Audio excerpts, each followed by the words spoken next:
عبد الشمس د عربو د کښتۍ له راتګ نه خبر شو.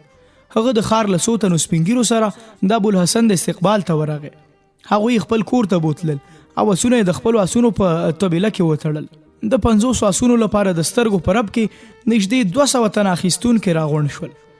بولي ولګېده او یو پر بل قیمتونه اوچت کړل.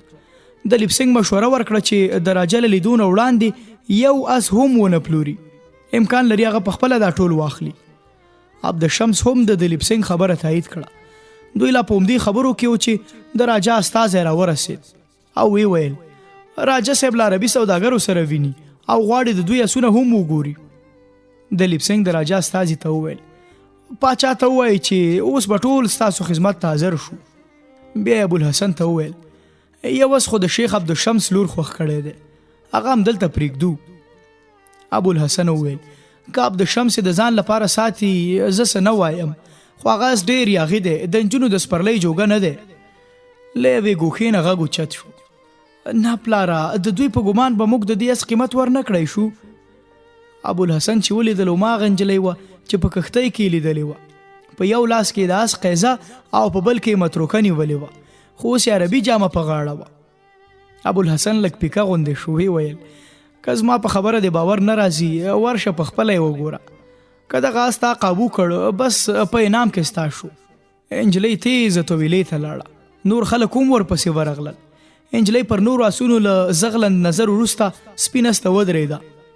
اس چې نجلۍ ولیده واښه یې پرېښودل او غوږونه یې څک شول. نجلۍ اس وټپاوه او هغه په وروستیو پښو ودرېد او نور اسونه هم وشڼېدل. ابوالحسن ورته وویل ودرېږه بیا به په خپله ور وړاندې شو. اوس یې له طویلې راویست په یو ونه یې وتړه. وی ویل اوس خپل همت وازمایه. نجلۍ ور وړاندې شوه. په یوه لاس د اس لاندینۍ زامه ونیوه او په بل د مست او یاغي اس په خوله کې قیزه ور واچوله. نندارچیان لا حیرانو چې دې اس له ونې نه راخلاص کړ او په لوسه شا یې سپره شوه. مست اس په شڼهار ټوپونه ووهل. څو ځلې په وروستیو پښو نیغ ودرېد، خو بیا په څو ټوپونو د ټولو له سترګو پناه شو. شیخ عبدالشمس په ویاړ وویل د عربو اس په لا داسې اس نه دی زیږولی چې سلما سپرلي پرې ونه شي کړی. ډېر افسوس دی چې تا شرط وبایله، خو ډاډه اوسه زه به یې پوره بیه درکړم. ابوالحسن وویل دا شرط نه و، بخشش و او د بخشش او انعام قیمت څوک نه اخلي. هغه اس نیکمرغه دی چې داسې سپورې خاوند وي.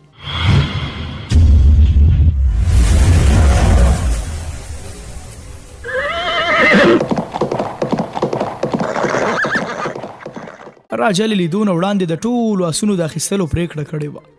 له شاهي خزانې نه یې چې دوی ته څومره قیمت ورکړ هغه د عربو له اټکل نه ډېر زیات و. راجا له عربو نه د نوي دین په باب پوښتنې وکړې. د لیپسنګ د دوی ترجماني کوله. ابوالحسن د ټولو پوښتنو له ځواب نه وروسته د اسلام په هر اړخ رڼا واچوله. راجا د اسلام په ډېرو ښېګڼو له اعراف نه وروسته له ابوالحسن سره د بیا لیدو کتو واده وکړه او رخصت یې کړ. کله چې ابوالحسن خپل کور ته راستون شو ورته څرګنده شوه چې سلما لا نه ده راستنه شوې او عبدالشمس هم د څو نورو ملګرو سره د دې په لټه پسې وتلی دی. ابوالحسن د ماسپښین له لمانځه وروسته په اندېښنه کې د کور په انګړ کې قدم وهه چې سپین اس په شڼهار راغی. د اس قیزه هم نه وه. ابوالحسن خپلو ملګرو ته وویل خدای خبر دی چې په هغې څه شوي، دغه اس سرکش او یاغي دی، خو غورځېدلی سپور بیا نه پرېږدي او د ده قیزه تر پښو لاندې شلېدلی شوی، خو داسې ورکېدلو کوم راز دی، زه ورپسې ځم. ابوالحسن د عبدالشمس له مزدور نه بله قیزه وغوښته. اس ته یې واچوله او په شاتورې اس یې پښه واړوله. ووت او اس یې په خپله خوښه پرېښود.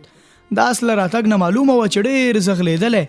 اس په ځنګل کې له 100 میله مزله وروسته په یوه غونډۍ وخت او د یوې شرشرې تر څنګ ودرېد.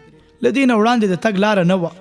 ابوالحسن له اس نه کوز شو، هغه یې په یوه ونه وتړه او په سلما پسې غږونه وکړل. تر ښه ځنډ لټون وروسته ستومانه شو، بیرته د شرشرې څنګ ته په یوه ډبره کېناست. ماښام نږدې و. ابوالحسن د مازدیګر لمونځ وکړ او بیا په یوه تنده لار د شرشرې سر ته وخت. سلما څو قدمه وړاندې د اوبو په غاړه د یوې ونې لاندې پرته وه. د ابوالحسن نظر هغه وخت پرې پرېوت چې څو ګزه اوږد او د انسان دورانه په اندازه غټ مارې په 100 مترۍ کې و او هغې ته ورنږدې کېده. ابوالحسن څو ځلې په هغې غږ وکړ او بیا یې په ډېره بیړه ور ټوپ کړ. تر مټ یې ونیو او څو ګامه یې لرې کش کړه. سلما له یوې وړې چغې سره سترګې وغړولې. ښامار په ښکار پسې په غوسه شو او وشڼېده. خو ابوالحسن توره رایستلې وه. ښامار چې ورنږدې شو غاړه یې اوچته کړه او ابوالحسن د تورې په یوه ګوزار سر ترې بیل کړ.